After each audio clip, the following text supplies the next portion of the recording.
जय माता की भक्तों। आज हम बात करेंगे माता वैष्णो देवी की पौराणिक कथा के बारे में।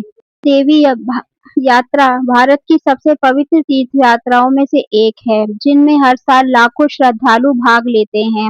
वैष्णो देवी माता से जुड़ी कई पौराणिक कथाएं हैं।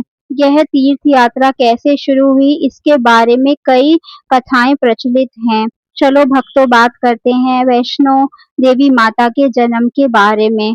प्रसिद्ध माता वैष्णो देवी की कथा के अनुसार जब देवी माँ राक्षसों से लड़ रही थी, तब उनकी तीन प्रमुख विधाएं महाकाली, महालक्ष्मी और महासरस्वती एक साथ आईं, जिन्होंने अपने सामूहिक तेज शक्ति को एकत्र किया।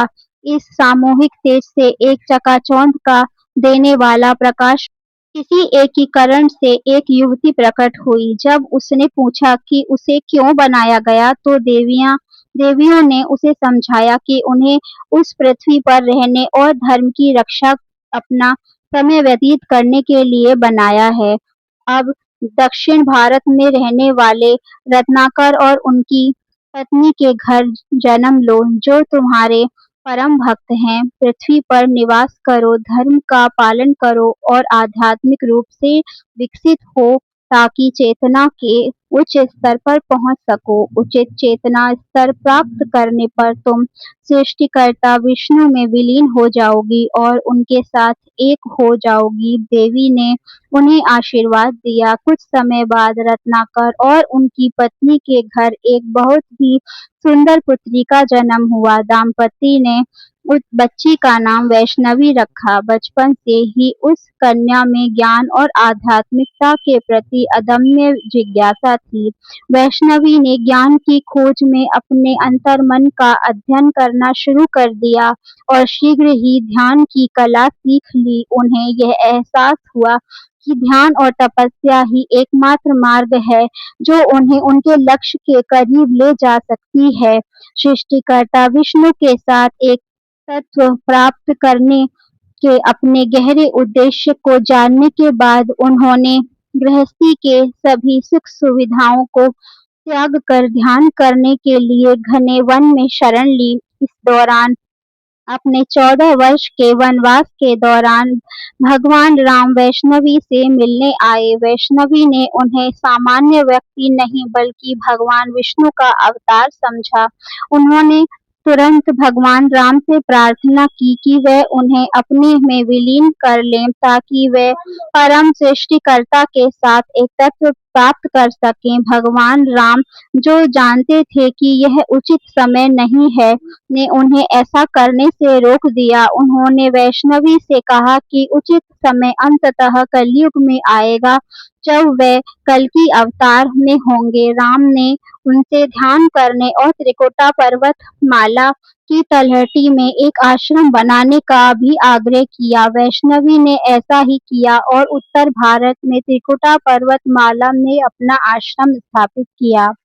जब वैष्णवी की प्रसिद्धि दूर दूर तक फैल गई, तो महायोगी गुरु गोरखनाथ, जिन्होंने भगवान राम और वैष्णवी की घटनाओं का दर्शन हुआ था, ने उन्हें अपने सबसे योग्य शिष्य भैरवनाथ को उन्हें खोजने का आदेश दिया। आश्रम का पता लगाने पर भैरवनाथ ने गुप्त रूप से वैष्णवी का अवलोकन करना शुरू कर दिया। उनकी असाधारण सुंदरता पर मोहित हो गए।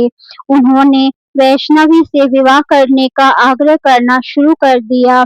इससे वैष्णवी नाराज हो गईं और उन्होंने एकाग्र ध्यान में लीन रहने के लिए पहाड़ों में शरण लेने का निश्चय किया। लेकिन भैरवनाथ नहीं रुके और उन्होंने उनका पीछा करते हुए उनके गंतव्य तक जाने का फैसला लिया।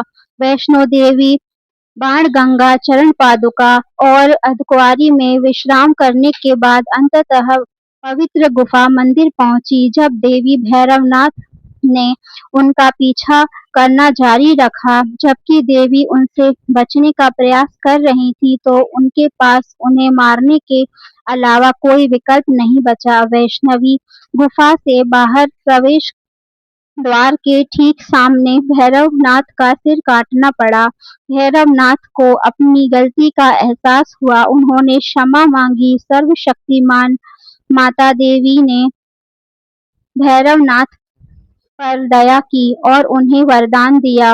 वरदान यह था कि किसी भी भक्त की तीर्थ यात्रा तभी पूर्ण मानी जाएगी जब वह देवी के दर्शन के बाद भैरवनाथ मंदिर के दर्शन करेगा। वैष्णवी ने मानव रूप त्याग कर एक चट्टान के का रूप धारण कर लिया और अंततः ध्यान में लीन हो गईं। इस प्रकार 5.5 फीट ऊंची चट्टान जिसके शीर्ष पर 3 सिर यानी 3 पिंडियां के रूप में वैष्णवी का सर्वस्व आदर किया जाता है। यह पिंडियां श्री माता वैष्णो देवी मंदिर नामक पवित्र गुफा के गर्भगृह का निर्माण करती हैं, जहां भक्त अत्यंत श्रद्धा पूर्वक प्रार्थना करते हैं। बोलो जय माता की। दोस्तों, वीडियो को लाइक एंड सब्सक्राइब करना ना भूलें।